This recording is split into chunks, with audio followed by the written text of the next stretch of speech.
아까 주식시장이 올라갈 수 있고 우리가 투자를 할 수 있는 기간이라는 거에 커다란 배경은 빅피처로 설명을 드렸어요. 그러면 그런 상황에서 뭐가 올라갈 거냐, 그 부분을 이제부터 얘기를 드리는 겁니다. 시장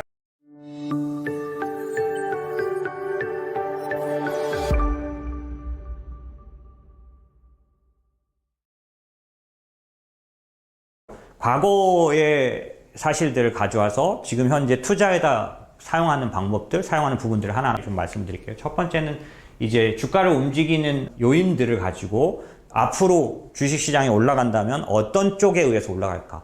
말씀드린 것처럼 달러가 활발하게 일을 하는 시기가 오면 주가는 올라갑니다. 그런데 다 올라가는 게 아닌 거죠. 미국 주식시장은 핫 이슈가 나오고 있습니다. 뭐냐면 미드 사이클에 들어갔다. 본격적인 확장 국면이라는 거죠. 왜 그러냐면 원래 사이클대로 보면 지금 사이클은 사실 얼리 사이클에 될 만큼 시간이 얼마 안 지났어요.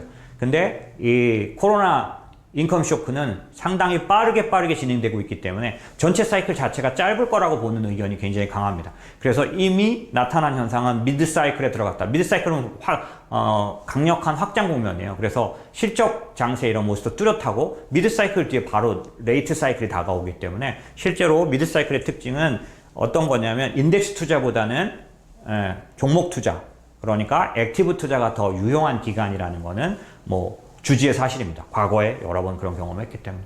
그런 측면에서 저희도 이제부터는 아까 주식시장이 올라갈 수 있고 우리가 투자를 할 수 있는 기간이라는 거에 커다란 배경은 빅피처로 설명을 드렸어요.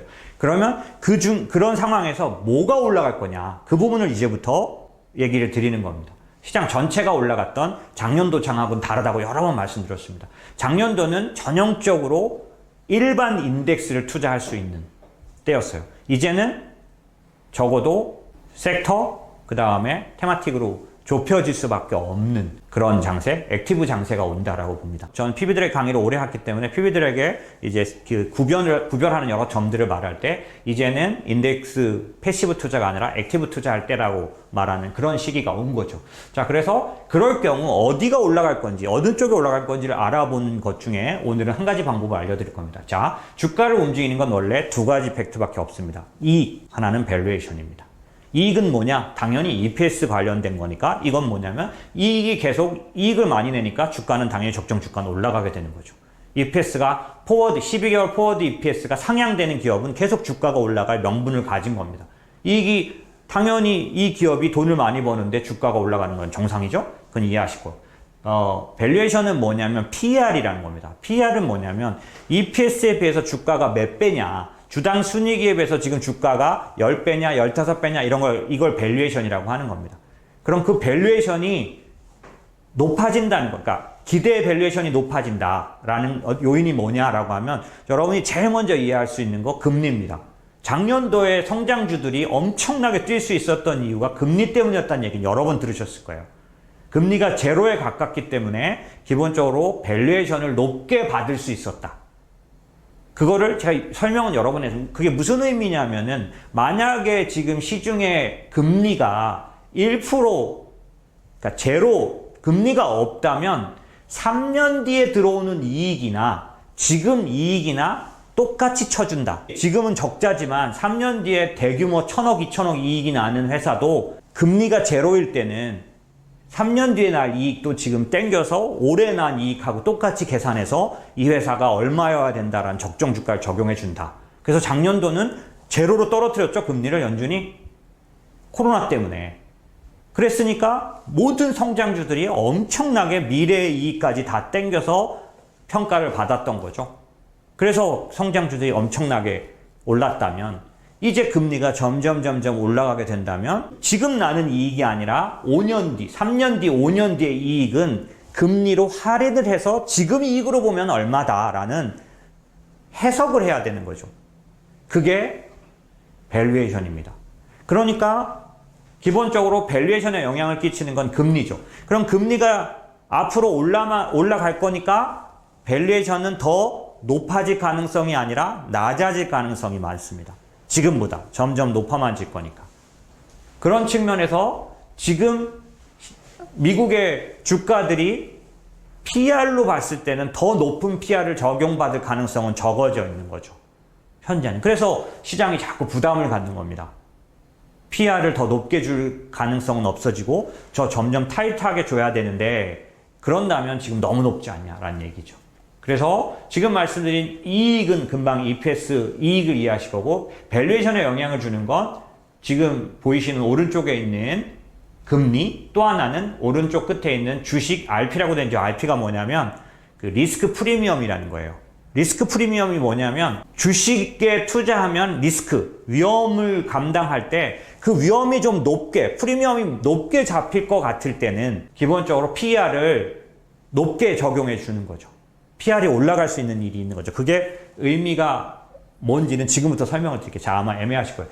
이익은 금방 아실 수 있는데, 자, 그거를 이해하기 위해서 2013년도에서 2016년도, 제가 2013년도부터 2017년, 18년도까지는 앞으로도 계속 여러 번 얘기해야 된다 그랬죠. 왜? 작년도 코로나 이후에 테이퍼링을 앞두고 있는 이 시기와 같은 시기가 언제냐면 2013년도였어요. 왜? 2013년 12월에 테이퍼링을 실행하겠다라는 선언을 했거든요. 2013년도는 테이퍼링이 발표될까 말까 막 이런 기간, 지금하고 똑같은 기간이었어요. 2013년 말에 테이퍼링이 언제 하겠다 발표했고요. 2014년 내내 12개월간 테이퍼링을 실행했습니다. 매달 100억씩 채권 사는 걸 줄여갔어요.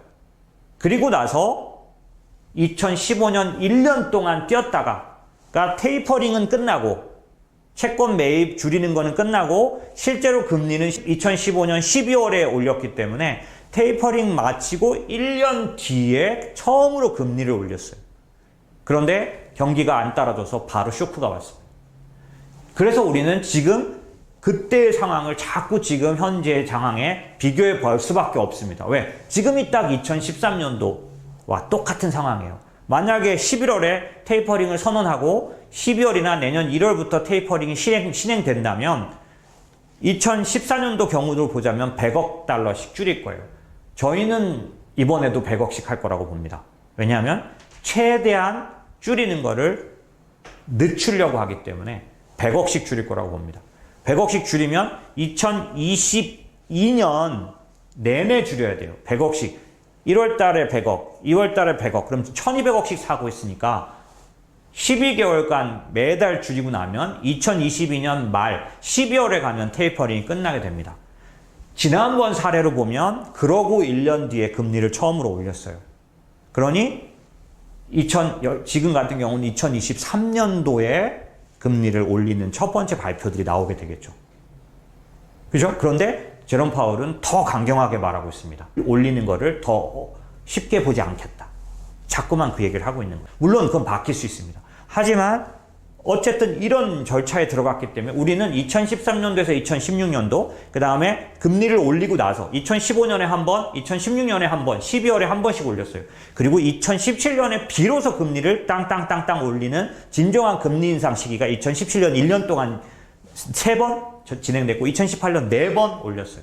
그러니까 이제 테이퍼링이 시작되기 전의 상황은 지금 2014년에 비교해 보는 게 제일 맞고요. 테이퍼링이 시작된 다음은 14년.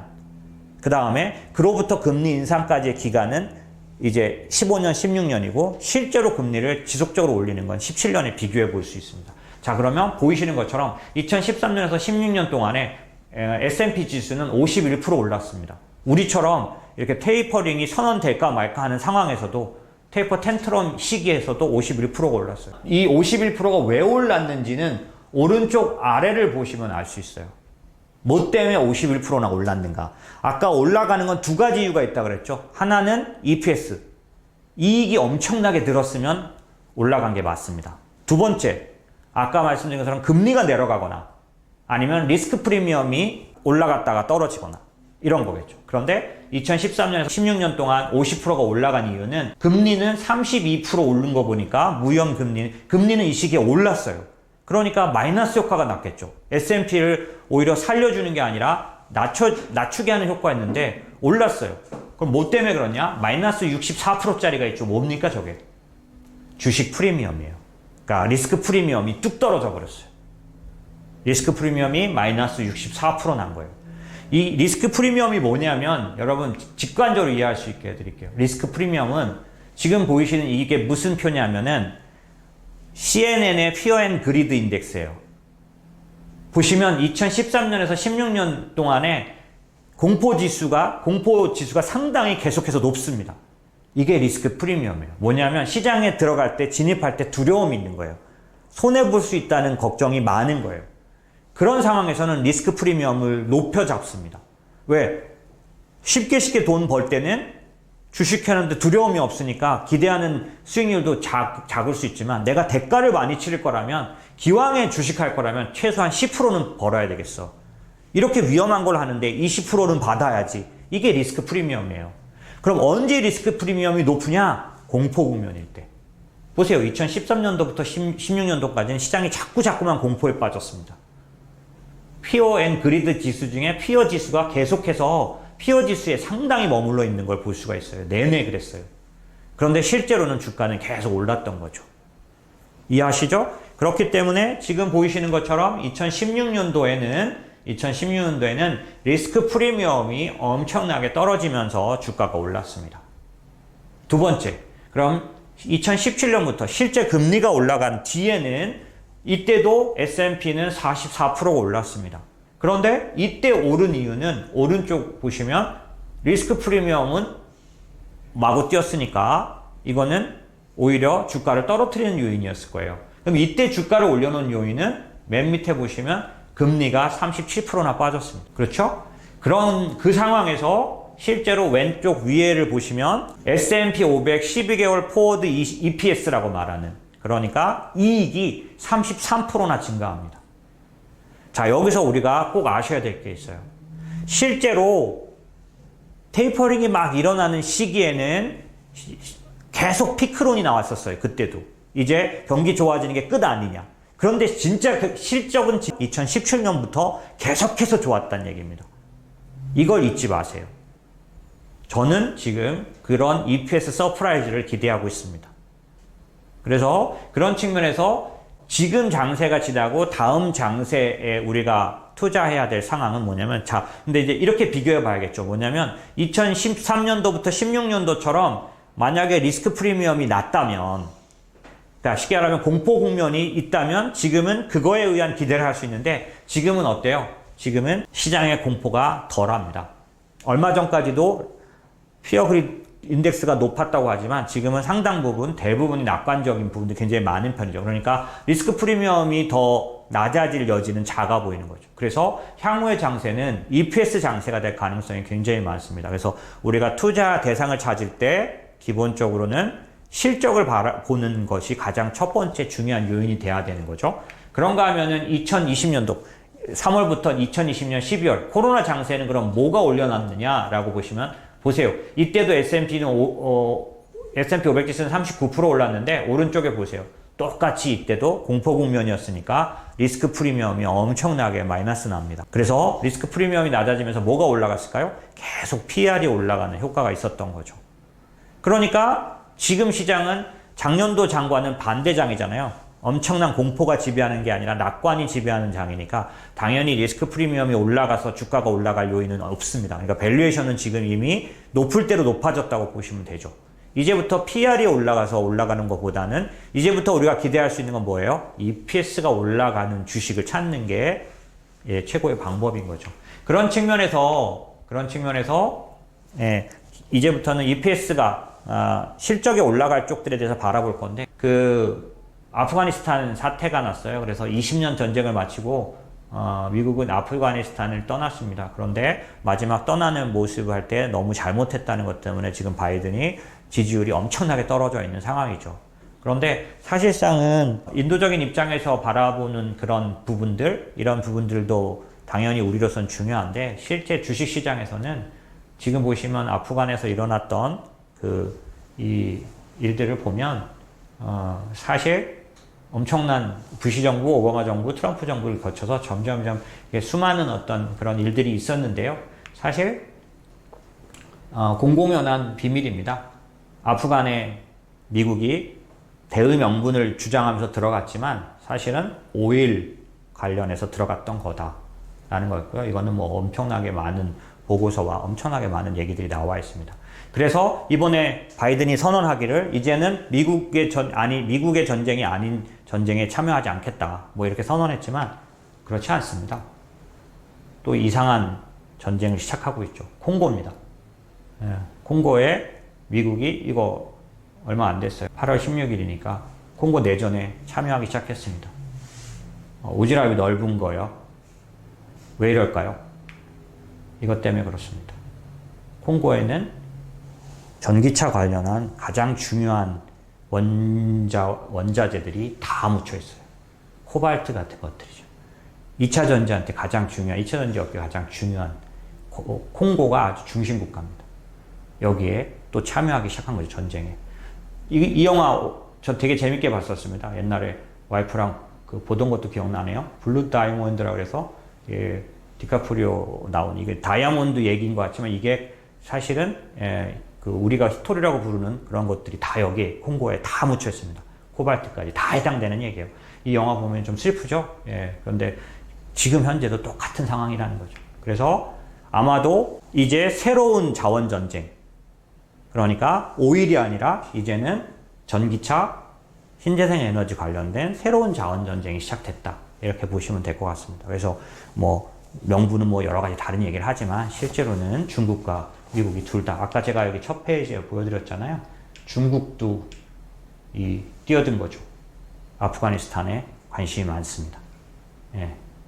근데 이제 마찬가지 콩고를 보면 알 수 있다. 그 다음에 이제부터 빨리 좀 말씀드릴게요. 저희가 미래를 읽어서 투자를 하는 것들은 매우 중요합니다. 왜냐하면 사실은 미래에 나타난 현상은 이미 앞에서 예측할 수 있는 것들이 굉장히 많은데 상당 부분 많이 우리가 생각하는 것과는 다른 요인들로 세상을 움직여 갑니다.